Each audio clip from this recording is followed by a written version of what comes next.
Aku jualan pengen lari saya yang lain. Akhirnya istrinya pun menyetujui. Berangkatlah dia ke suatu tempat, yaitu di gunung.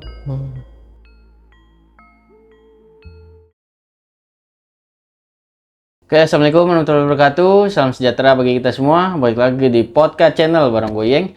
Apa kabar semua teman-teman di rumah? Semoga sehat selalu ya. Dan semoga tayangan ini dapat menghibur dan dapat mengisi kekosongan di sela-sela kegiatan dimanapun kalian berada. Oke, di episode kali ini gue udah kedatangan salah satu narasumber yang akan menceritakan pengalaman horornya, yaitu pesugihan tuyul. Langsung aja kita sambut Kang Wawan. Halo, assalamualaikum Kang Wawan. Waalaikumsalam. Gimana kabar Kang Wawan?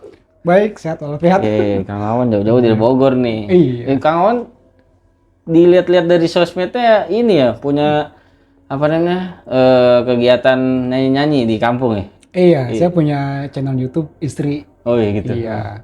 Namanya tuh Kusmawati Atik 9004. Wih mantap. Itu ngapain aja Bang sehari-harinya? Jadi kita tuh ngambil pengamen, gitu kan? Kita shoot. Jadi untuk mengembangkan kreativitas dia juga gitu kan. Iya. Ya daripada dia di jalan kan, siapa tahu ada rezeki kita bisa kembangkan lah dia. Oh iya mantap juga. Sehari-hari gitu itu Bang. Iya. Itu sering live di mana aja tuh? Kalau live belum pernah Oh saya. belum. Bikin konten aja di video-video Konten di doang. YouTube gitu ya. Iya. Paling sekali-kali cuma di TikTok. Oke. Oke, Nih Kang Wawan mau cerita pengalaman tentang pesugihan tuyul nih. Bisa di-spill dikit nggak nih ke teman-teman podcast gimana sih kisahnya? Jadi di sini tuh saya sama teman saya di Jawa itu lagi makan di sebuah tempat. Kebetulan si Mamang ini berjualan tahu kupat. Cuman tahu kupatnya itu ketika dibawa pulang ke rumah, dia itu rasanya beda seperti yang kita makan di tempat dia jualan. Dan anehnya lagi itu, setiap tahun sekali dia tuh kebakaran rumahnya. Rumah yang buat bikin jualan itu. Wih. Setahun sekali. Dan yang dicari hanya rantang, kayak rantang tempo dulu, Bang. Nah, kayak gitu. Wih. Wah, ya udah kalau gitu ditahan dulu nih, Mang. Oke, siap. Biar teman-teman podcast pada penasaran ya kan? Iya. Oke, buat teman-teman podcast di rumah yang mau kayak Mang Wawan share pengalaman horor di podcast channel, bisa langsung aja DM ke Instagram kita di podcastkontrangan.id atau WA ke nomor di bawah ini.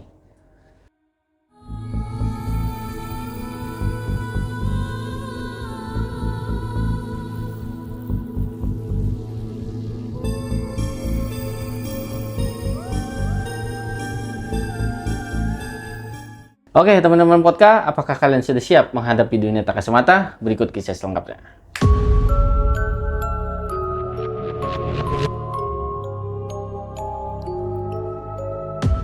Suatu ketika, saya lagi depan rumah kan. Pagi-pagi tuh, saya lagi main HP waktu itu. Main HP, nggak lama tuh, saya lagi santai-santai.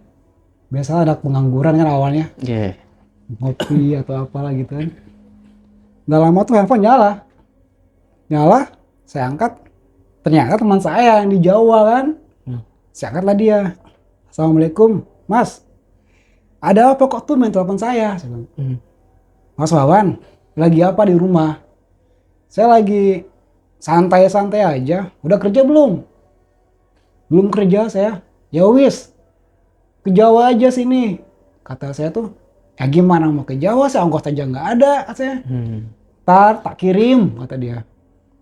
Yalah Mas, kalau mau kirim pakai apa? Pakai rekening saya nggak punya. Akhirnya saya bilang aja gini, pakai Wesel. Udah alamatnya mana? Gitu kan. Saya kasih alamat lengkapnya tuh Mas, ke dia tuh.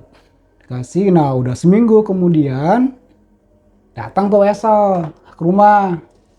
Datang Wesel ke rumah, saya buka ternyata ada kiriman uang Mas, lumayan tuh.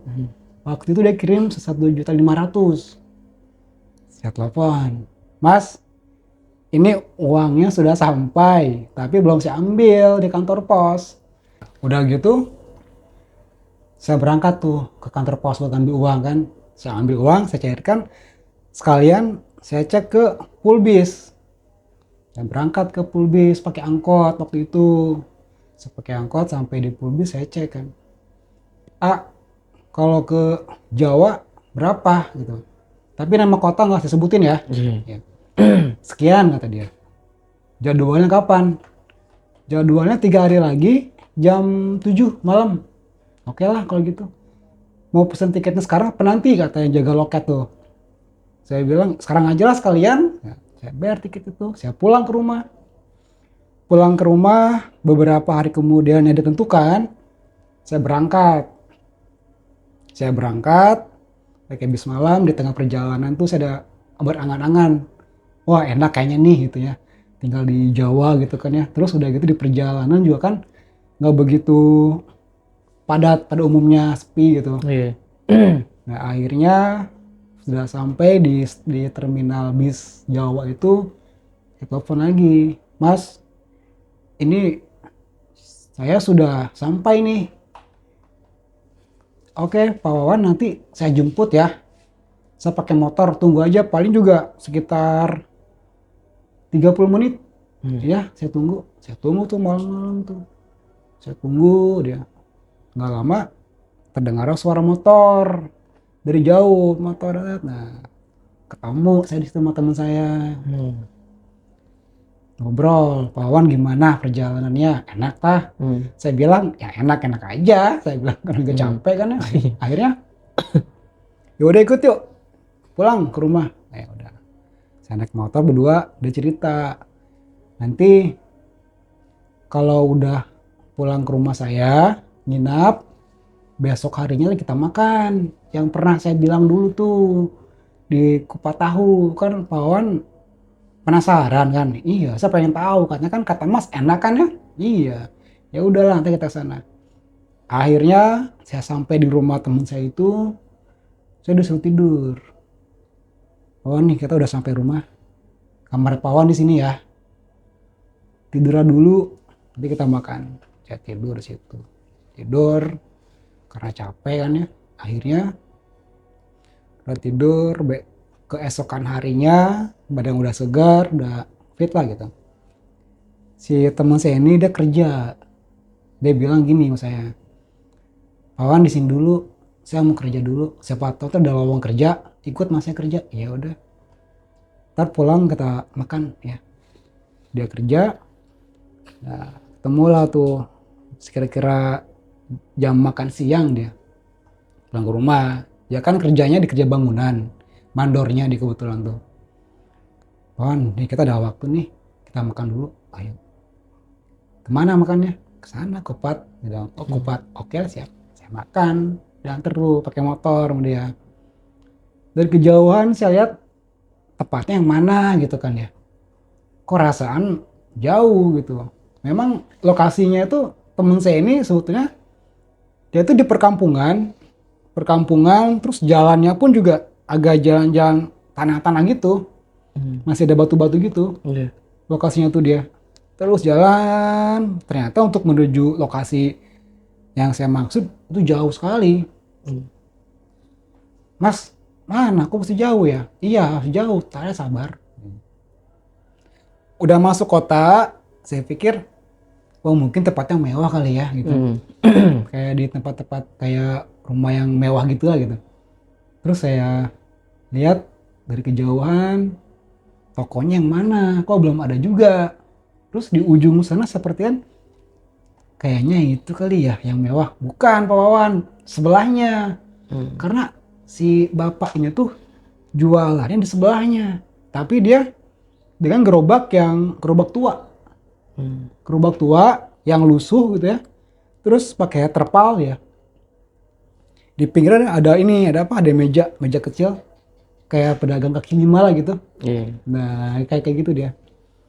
Cuman di situ yang belinya banyak. Sampai ngantri di situ. Saya aja sampai dapat sekitar 30 menit baru bisa makan. Nunggunya, saking ramenya. Padahal di sebelahnya pun juga rame. Tapi nggak begitu rame. Beda sama yang penjual si bapak ini. Akhirnya saya udah nunggu setengah jam ya. Saya pesen lah. Mas, saya pesen ya. Saya bilang. Pesen 1 makan di sini. Kupat tahu. Ya. Jadi kupat tahu itu 1 porsinya itu ada 5 tahu, dipotong-potong, digoreng, Hmm. terus sama 2 ketupat, sama rebusan ini apa toge. Oh. Nah, menunya tuh udah jadi, kasih bumbu kacang sama kerupuk. Nah, saya dikasih kan, saya ambil lah, saya makan di kursi tuh, kursi panjang itu meja tuh. Saya makan, enak rasanya. Hmm. Sampai nambah saya di situ. Wih. Saya bilang lagi ke teman saya, Mas, aku boleh pesen lagi nggak satu lagi? Yo, wis pesen aja, Hmm. pesen lah. Aku juga mau bawa buat di rumah. Akhirnya kita pesen 3, dipisah. Saya 1, teman saya ini 2. Akhirnya tak terasa udah waktu hampir sore kita pulang. Kita pulang ke rumah, buka pintu kamar, saya simpan lah makanan saya itu. Nah, si bapak ini tuh berat lagi ke pekerjaannya. Ya, cuman udah di situ udah jam setengah 7 atau jam setengah 8 lah kurang lebih. Saya lapar di situ. Saya lapar, saya buka aja udah. Anehnya, makanan itu yang tadinya kuahnya kayak seger, bumbu kacangnya, ini enggak. Hmm.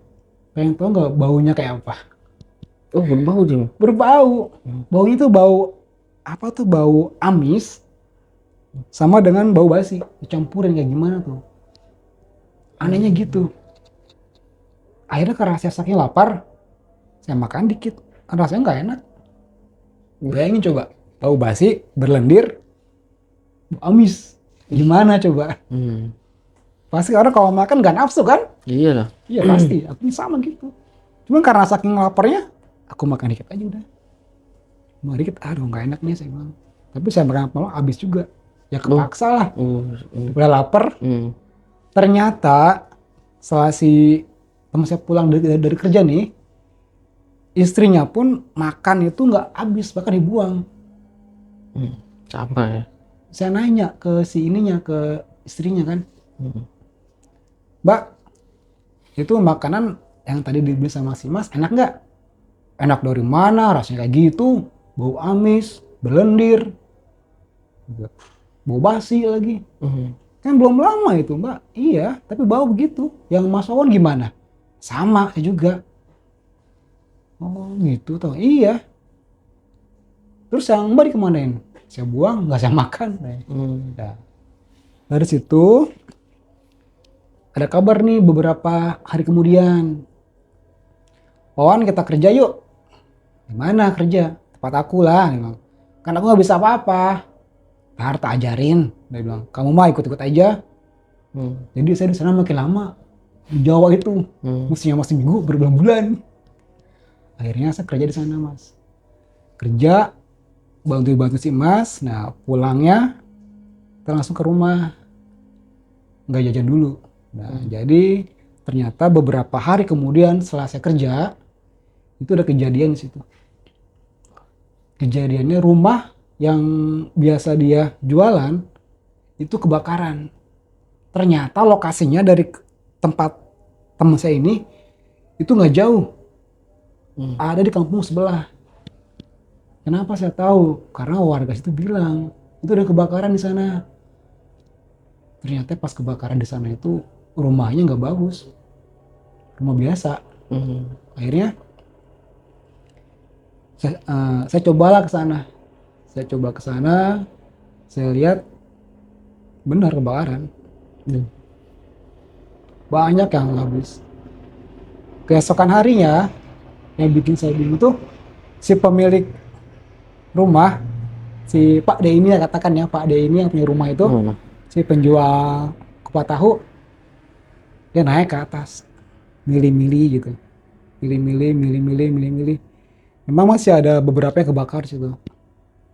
Udah gitu, karena warga pun juga panik kan waktu itu. Pak D ngapain ke situ? Itu kan masih ada apinya. Katanya. Udah sini dulu. Akhirnya Pak D ke pinggir lah dulu kan. Ke pinggir, ada warga yang telepon situ kan untuk ke pemadam kebakaran. Tapi telat datangnya. Dia tuh nggak cepat. Karena kan yang namanya medannya waktu itu tanah kan.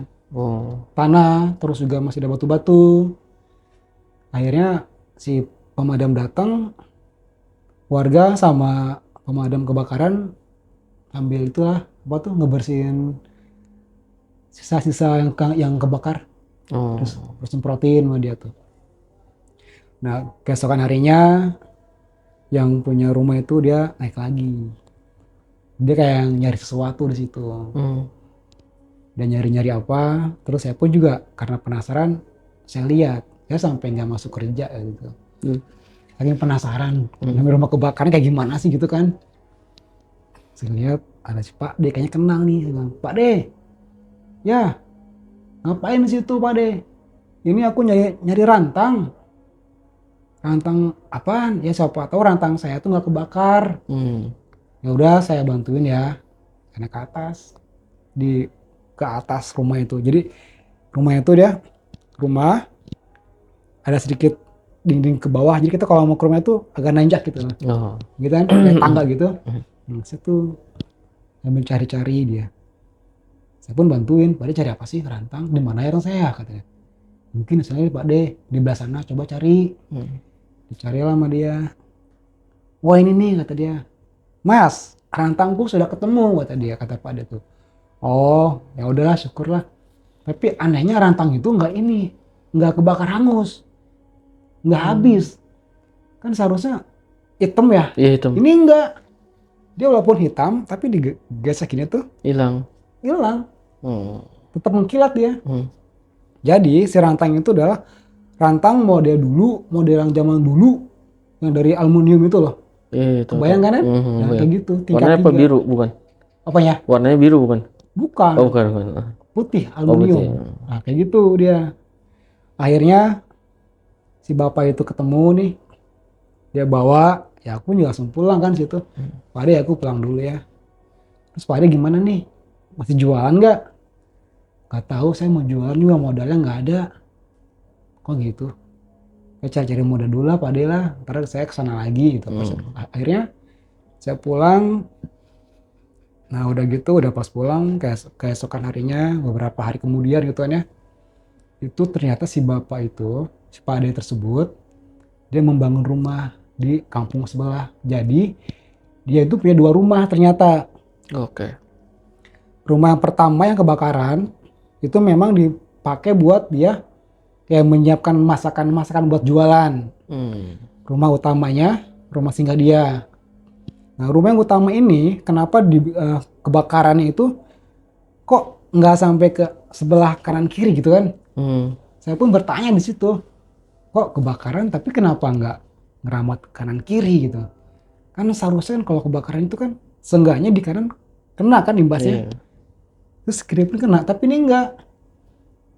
Anehnya di situ. Akhirnya saya nanya sama teman saya nih pas di rumah, Mas itu kebakaran kok rumah sebelah kanan kiri nggak kebakar ya? Masa sih Pak Wan? Iya, bisa gitu.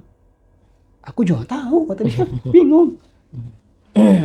Coba aja. Sekarang kan kalau misalkan ya, kita bayangkan lah gitu. Kebakaran rumah besar api kan. Di samping ini ada rumah lagi dekat kan. Otomatis pasti ngerembet kan? Harusnya sih. Seharusnya kan. Ini enggak. Sama sekali enggak. Cuman ya udah aja begitu. Rumahnya tuh runtuh. Nah, harus saya nanya lagi ke teman saya itu. Mas kan kenal gak sih Mas sama Pak Ade itu? Kenal saya sama dia, makanya saya ajak kamu ke Pak Ade itu. Karena si Pak Ade itu yang paling enak kupat tahunya. Tapi saya udah tahu kan Mas kayak gimana rasanya. Iya. Curiga nggak Mas? Curiga juga, kata dia gitu. Ada apa ini semua? Akhirnya si Pak Ade tersebut dia bikin rumah lagi di situ, dibangun. Dia bangun, rumahnya dia bangun. Tapi herannya, itu dia ngebangun rumah tuh nggak dari bata. Lalu? Dari bilik.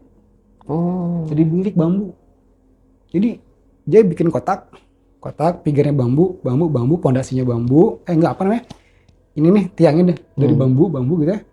Terus segitiga atas pun atapnya dari bambu semua. Dindingnya dari bilik.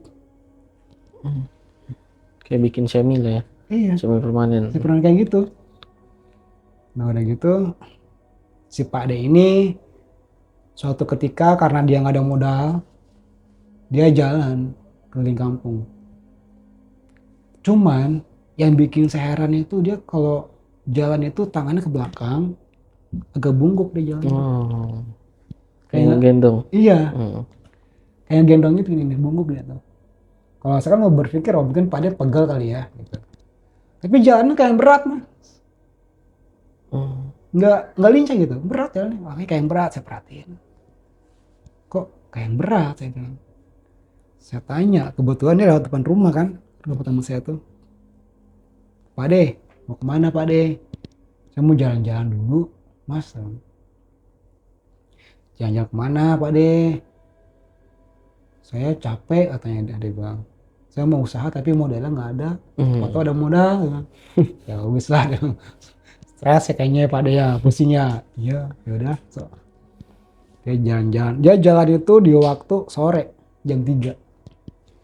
Dia jalan keliling kampung. Saya kan nggak pikiran macam-macam sih, itu biasa aja. Dia jalan. Nah, keesokan harinya itu ada laporan dari warga bahwa di kampung sebelah kehilangan uang. Aneh, sebut kehilangan uang. Itu terjadi 1 minggu 2 kali. Jumlahnya itu sama, jumlah uang yang hilang itu. Itu banyak yang lapor itu. Kadang di kampung sini hilang, kampung sebelah hilang. Pokoknya setiap dia lewatin apa yang dia lewatin di situ, itu hilangnya uangnya. Uang itu. Suatu ketika ada warga yang lapor ke teman saya ini, Mas, di kampung Mas kehilangan uang nggak? Kampung saya mah aman-aman aja. Emang kenapa? Nah, ini si korban ini bilang, dia cerita, kalau di kampung saya ini sebelah Mas, itu hampir 1 minggu 2 kali kehilangan uang. Bukan rumah saya aja yang kehilangan, hampir semua. Dan jumlahnya pun sama. Emang Bapak kehilangannya berapa? Saya kepingan 100. Oh, nggak banyak ya? Nggak banyak tuh, 100. Yang dia tuh, belum yang lainnya. Akhirnya, ya udah sekarang begini aja. Kita jangan berpikir jelek dulu. Coba nanti kita tanya ke orang pinter deh gitu. Nah, akhirnya beberapa hari kemudian si teman saya ini kebetulan mamangnya itu orang pinter. Nanya lah ke mamangnya, Mang, ini mamangnya tuh rumahnya itu memang agak jauh dia, agak deket. Menyendiri biasanya. Iya, menyendiri dia, pojokan. Jadi ini rumah dia di sini, di kampung sebelah ada kampung lagi, nah di kampung sini nih. Jadi dia tuh agak jauh. Kalau mau ke rumah mamangnya dia tuh. Akhirnya di hari Minggu, nggak salah tuh, hari Minggu hari libur ya, si teman saya ini ke rumah mamangnya. Dia cerita, Mang, di kampung sebelah itu ada kejadian aneh. Uang pada hilang, tapi di kampung kita mah nggak hilang. Mamang juga tahu. Nah, kok aneh? Kata si teman saya ini, tahu dari mana Mamang itu? Ya emang udah pasti hilang lah, itu kan yang ngelakuinnya siapa? Mamang tahu, cuma Mamang nggak mau bilang aja. Coba Mamang tolong deh diurus itu gimana caranya gitu. Soalnya ini setiap minggu itu rata-rata banyak orang yang ngeluh gitu. Jadi si Mamang itu udah tahu. Dia bilang, aku tahu lah pelakunya siapa, cuman aku nggak bilang, kata Mamang gitu. Nah, ya wis lah Mang, nanti bantu ya di kampung kita biar aman lagi. Akhirnya teman sini pulang ke rumahnya. Pulang ke rumahnya, ketemu sama saya lagi. Saya nanya kan, gimana Mang hasilnya? Ya memang di kampung sebelah itu nggak aman. Termasuk juga kampungnya lainnya nggak aman. Kenapa nggak amannya? Pelakunya tahu mamang saya itu, kata teman saya ini. Cuma dia nggak mau bilang. Ya udah, Hajar lagi, kalau Iya makanya. Cut dulu aja. Lanjut. 1, 2. Jadi ternyata mamang saya ini dia tahu, mamangnya si teman saya ini Iya. dia tahu, cuma dia nggak bilang. Iya. Nah akhirnya teman saya tuh pulang ketemu sama saya di rumah dia kan. Singkat cerita udah gitu keesokan harinya teman saya kerja lagi. Saya bilang, Mang, bukan mamang ya tapi Mas, kata, aku nggak kerja dulu ya. Kenapa nggak kerja? Enggak, aku di rumah aja. Emang kenapa? Kayaknya nggak enak badan. Akhirnya saya kerja di situ. Teman saya mau kerja.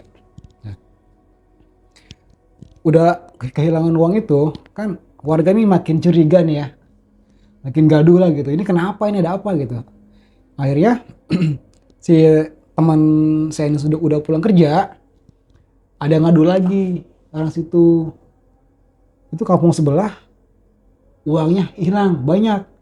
Gimana caranya? Bentar lah, saya ke mamang saya dulu. Tunggu bentar. Di hari itu teman saya ini ke mamangnya. Dia bilang, Bang ini gimana keadaannya? Kok makin hilang? Ya udah, sekarang gini aja. Kita jebak, mau nggak?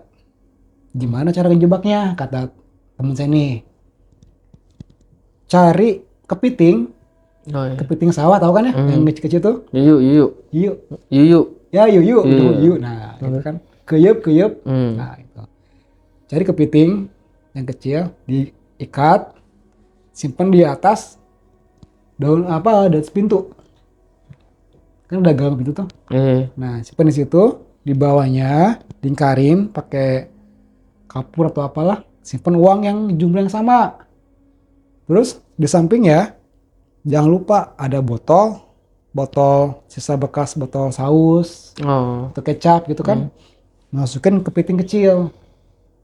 Nah, nanti mamang diam di salah satu rumah korban.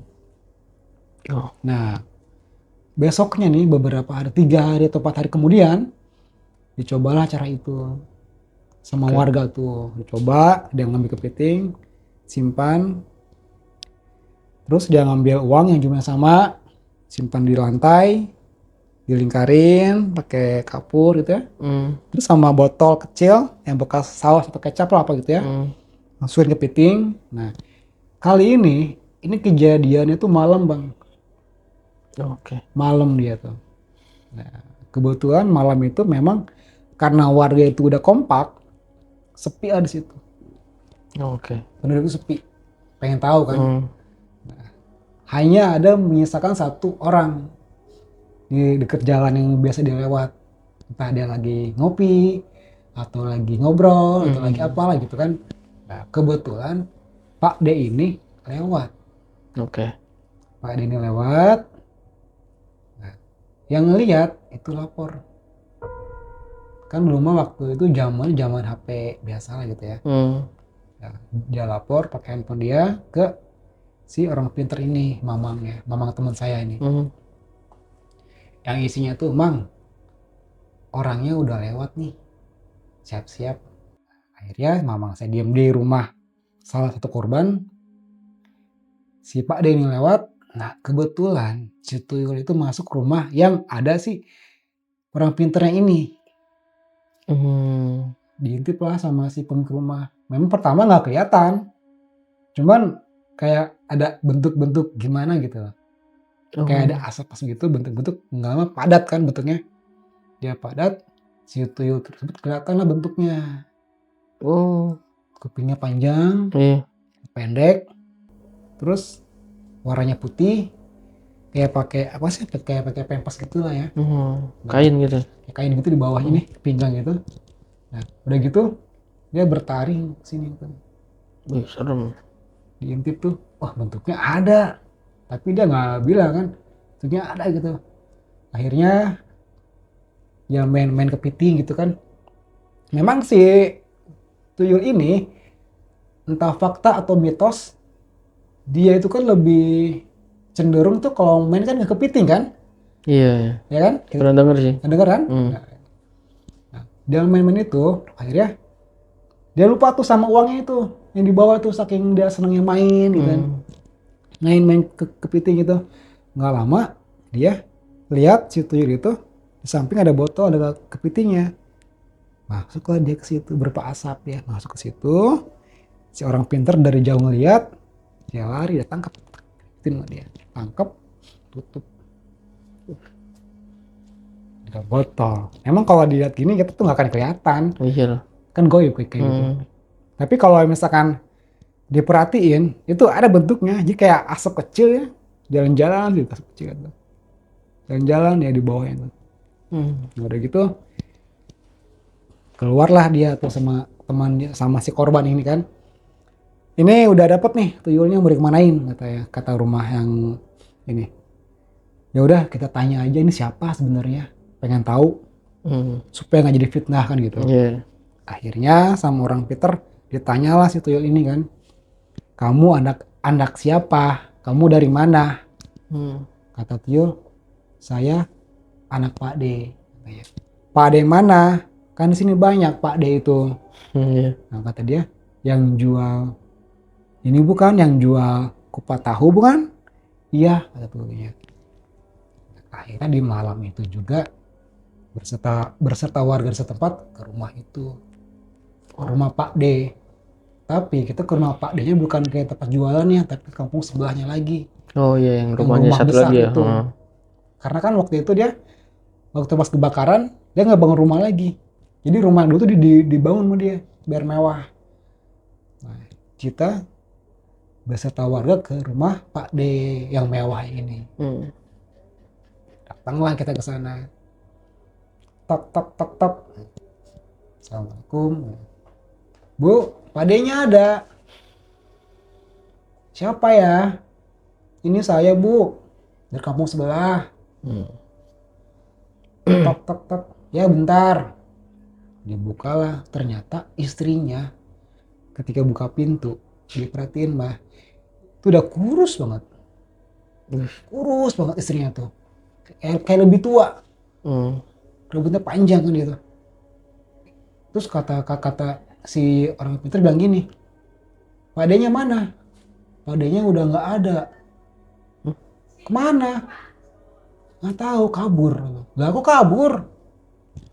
Kabur kenapa? Aku juga nggak tahu, kata si ibu itu. Emang ada apa? Kata si ibu ini. Gini bu, kita bukannya curiga ya. Kita pengen mastiin gitu. Ini kita bawa tuyul di botol ini. Ini ngakunya dari sini deh Pak D yang jual. Sebenarnya ada apa bu? Ini tuh ada apa sebenarnya gitu. Ah enggak, bukan dari saya, mungkin salah kali. Enggak, ini buktinya ada di sini, dia bilang. Ibu ngaku aja. Jangan disimpan-simpan, ngaku aja sebenarnya itu ada apa gitu. Enggak, Pak D saya enggak ngelakuin apa-apa. Yang benar bu, akhirnya dengan desakan warga setempat, barulah si istrinya ini cerita yang sebenarnya. Jadi begini ceritanya. Pak D itu waktu pertama kali jualan itu nggak laku-laku jualannya mas. Kadang ada sisa, kadang nggak laku sama sekali. Itu selalu dibuang-buang. Akhirnya Pak D dia bilang ke saya mau ikut pesugihan tuyul ke istrinya. Bilang, akhirnya kata istri begini, jangan Pak, kita jualan yang biasa-biasa aja. Kita jualan yang biasa-biasa aja. Enggak, aku jualan nggak laku-laku, kata Pak D itu. Aku jualan pengen laris kayak yang lain. Akhirnya istrinya pun menyetujui. Berangkatlah dia ke suatu tempat, yaitu di gunung. Tapi nggak sebutin ya nama gunungnya ya. Pokoknya ke gunung tersebut. Dia berangkat ke gunung tersebut melakukan pesugihan tuyul. Dengan cara dia disuruh tapak. Tapi dia ketemu dulu nih, kita ketemu sama kuncennya. Ngomong sama kuncennya si Mbak ini. Pak D ada apa? Saya jual nggak laku-laku, kata Pak D itu ke kuncennya. Pak D udah yakin mau ikut pesugihan. Yakin. Tapi ini berat loh, kata si kuncennya. Ini masalahnya Pak Ade kalau nggak nyawa Pak Ade hilang atau Pak Ade jadi gila. Ih, serem banget. Ngeri kan Mas? Hmm. Akhirnya ya saya sanggup. Ya udah, kalau misalnya Pak Ade sanggup, siapkan beberapa sajen, kembang 7 rupa, dupa, terus apalah sebagainya. Hmm.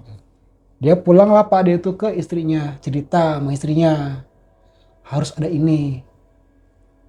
Istrinya bilang, uang dari mana? Oke. Kita makannya susah, uang dari mana? Kata dia. Pinjamlah dulu, pinjam dari saudaranya. Dapat dia, belanja dia buat sajian itu. Dia belanja, dia beli. Kata Kuncen, Pak, ini udah siap, kata Pak De. Kapan saya bisa ritual? Nantilah jam 7 malam. Akhirnya dia ritual jam 7 malam di suatu tempat. Nanti saya kasih tahu ya, Pak De. Kalau ada penampakan apa-apa, Pak De jangan takut. Itu godaan. Apabila nanti ada penampakan yang tinggi besar, berbulu, melotot, matanya merah, giginya panjang, Pak De jangan takut. Pak De minta di situ. Apa yang Pak De mau? Ngeri, ngeri. Akhirnya Pak De melakukanlah di situ dengan membawa sajen. Ya sila, dia merem gitu. Dia buka mata, ternyata udah ada banyak penampakan, tapi dia nggak hiraukan. Sebetulnya Pak De itu takut, tapi mau dengan tekad yang kuat, akhirnya dia berhasil. Ketemulah sama wujud asli yang itu, yang tinggi itu. Dia bilang, Pak De mau apa? Kata si makhluk ini. Saya pengen kaya. Gimana caranya saya kaya? Saya pengen cepat kaya dan jualnya saya laku. Pak De siap kalau Pak De ntar suatu ketika Pak De jadi budak saya, kata si hantu ini tuh. Siap? Katanya. Tapi ingat ya, saya kasih tuyul, jaga baik-baik anak saya, katanya. Jangan sampai kenapa-napa. Sekarang Pak De pulang aja. Akhirnya Pak De itu selesai, datang ke Kuncen bilang, nah sama Kuncen itu, dia bilang, Pak De, itu Pak De berhasil. Pak De pulang, nanti udah ada yang ikutin. Akhirnya Pak De pulang ke rumah, bilang sama istrinya. Nah, itulah asal usul Pak De, kenapa dia itu melakukan pesugihan. Itu cerita dari istrinya. Akhirnya si warga sama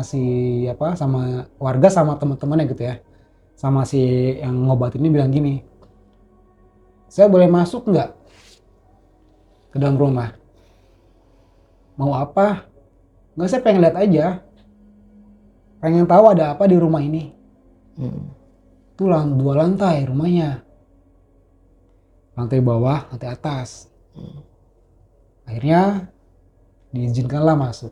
Dia masuk ke dalam rumah, dia lihat, ngeteng gitu kan. Ini kamar apa, ini kamar apa, ini kamar apa gitu. Boleh nggak masuk, boleh ngeliat. Akhirnya dibuka satu persatu kamar itu. Tapi ketika masuk ke lantai 2, itu ada aura negatif yang berasal dari satu kamar yang ada di sudut. Jadi bentuknya tuh dia tangga, kanan ke kiri. Nah, ini ke kiri. Di ke kiri ada kamar. Nah, akhirnya di kamar itu kan belok ke kanan, ada kanan ada kiri. Nah, yang ngobatin ini tuh dia lihat, ngerasa bahwa ada aura negatif di sebelah sini tuh. Datanglah dia ke sini, ada kamar kosong. Akhirnya bilang ke istrinya, Bu, saya boleh masuk ke kamar ini? Buat apa? Saya penasaran. Ini ada apa di kamar ini, beda soalnya dibanding kamar-kamar yang lain. Jangan, kata bapak nggak boleh. Emang kenapa nggak boleh? Cuman buka aja, saya pengen tahu ada apa di sini. Dibuka lah, kret, itu dibuka, ruangan gelap, itu ada sajen di situ. Terbukti bahwa si Pak De ini adalah pesugihan di situ. Akhirnya begitu dibuka, yang orang pintar ini masuk ke dalam. Diacak-acak gitu sajennya, dibanting-banting. Seketika hordeng itu goyang hordeng itu. Jadi di kamar ini tuh dia kotak kamarnya, ini hordeng, ini hordeng, ini hordeng. Goyang hordeng itu. Langsung keluar makhluknya di situ. Nah, disitulah terjadi pertempuran gaib antara orang pintar sama makhluk ini. Akhirnya si tuyul ini yang dipegang sama orang pintar itu dimatiin, dibakar. Setelah dibakar, pertempuran gaib selesai. Warga udah tahu siapa pelaku yang sebenarnya. Jadi di situ udah dianggap selesai. Nah, warga pulang ke rumahnya masing-masing. Beberapa minggu kemudian, kebetulan saya belum pulang kan situ, karena masih penasaran, menarik nih cerita nih, saya bilang kan, pengen tahu kisahnya nih, karena kan nyata kan. Akhirnya beberapa bulan kemudian, teman saya ini bilang, kawan, kita main yuk, kampung kita udah aman, udah gak ada apa-apa. Akhirnya oke lah, kita mainlah ke taman kota.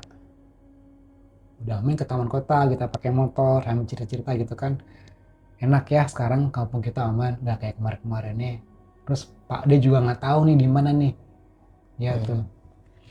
Sampailah di taman kota. Setelah dari motor, nggak jauh di taman kota itu ada kursi panjang ya. Nah, duduk kita berdua di situ. Itu situasinya tuh taman tuh lagi ramai kebetulan. Banyak orang-orang gitu kan. Kita lagi duduk gini santai di sudut mata, saya kayak kenal tuh orang, siapa ya.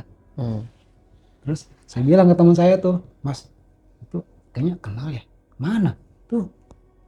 Wah, itu kan Pak D. Kok ada di situ katanya. Ternyata Pak D itu gila.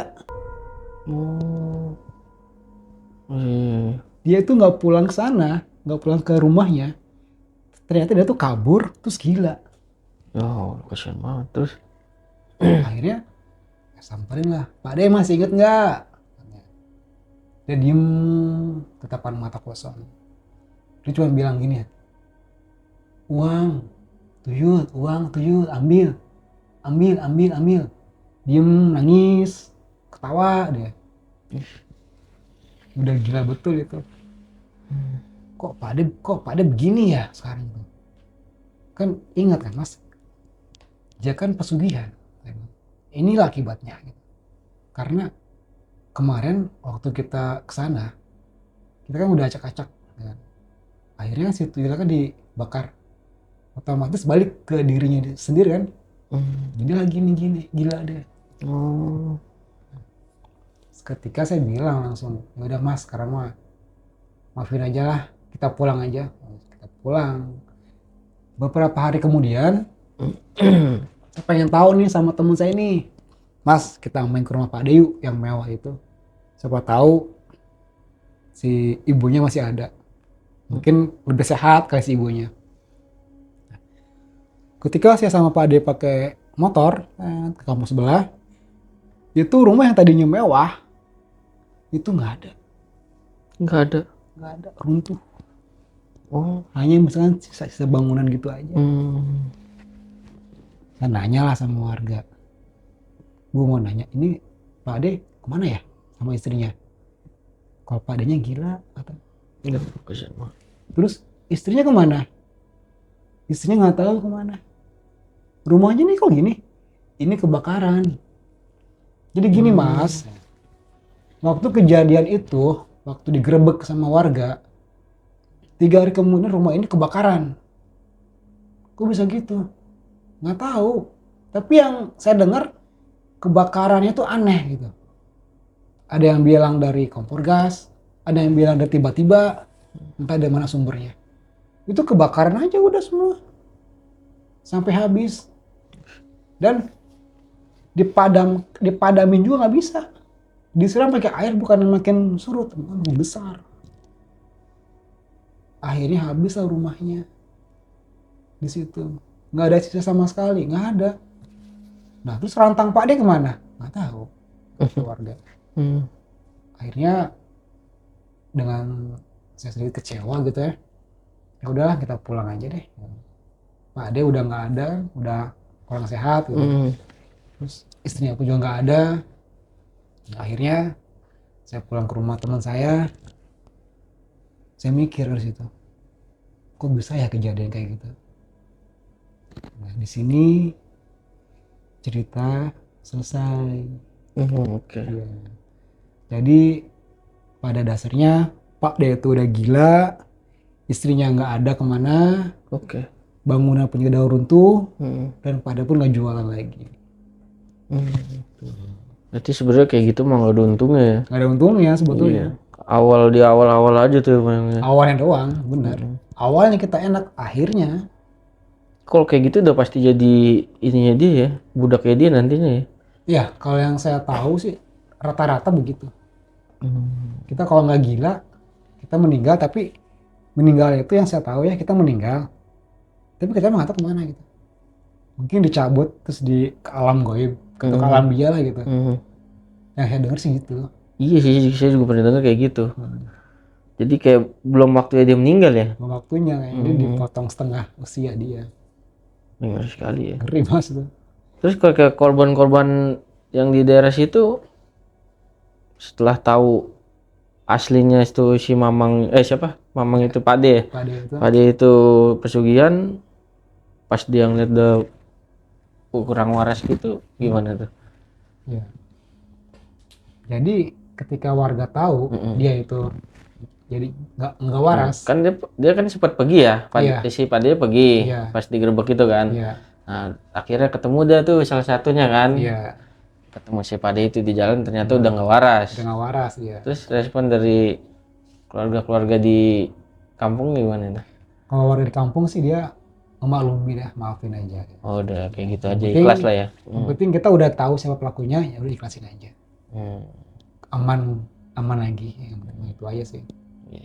Mang, saya masih penasaran tuh kalau kayak ada makhluk goib yang dimasukin ke botol ya kan.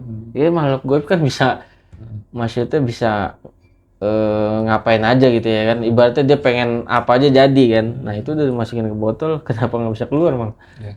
Jadi gini, yang saya tahu itu yang bisa melakukan itu hanyalah orang-orang tertentu.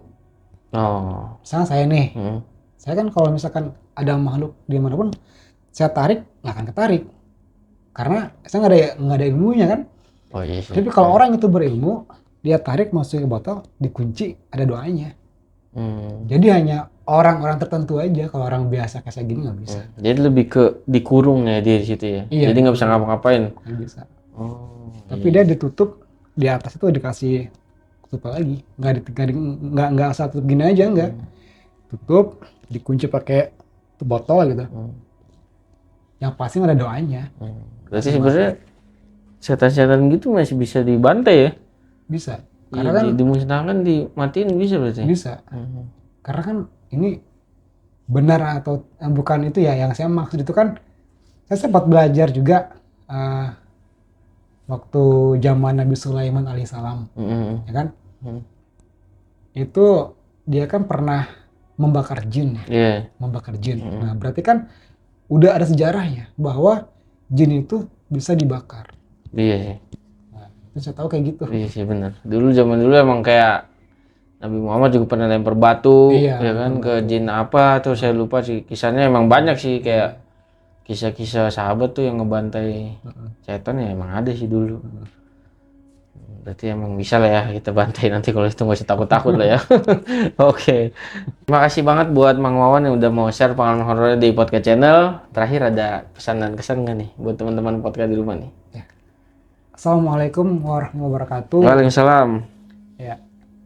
Jadi pesan saya hanya satu, berjualan lebih baik real apa adanya, jangan melakukan pesugihan. Tapi kita cukup meminta kepada Allah Subhanahu wa Ta'ala, karena Allah itu yang Maha Pengasih lagi Maha Penyayang. Cuman hanya butuh kesabaran dan usaha, itu aja. Iyalah, intinya kita minta sama Allah ya Bang ya. Ya udah oke Bang, sehat selalu ke depannya. Amin. Biar sukses juga buat channelnya ya. Amin, makasih banyak. Ya, oke, nanti mampir ya. Siap, makasih juga udah sempetin hadir ya di podcast channel Bang. Ya, terima kasih juga buat teman-teman di rumah yang udah menyaksikan episode kali ini sampai habis. Agar tetap terhubung dan tidak ingin ketinggalan video-video dari kita, Nah, ayo dong segera subscribe podcast channel sekarang juga. Oh ya, satu lagi kalau buat teman-teman yang mau menyaksikan episode kali ini via audio, bisa mampir aja ke Spotify kita di podcast channel.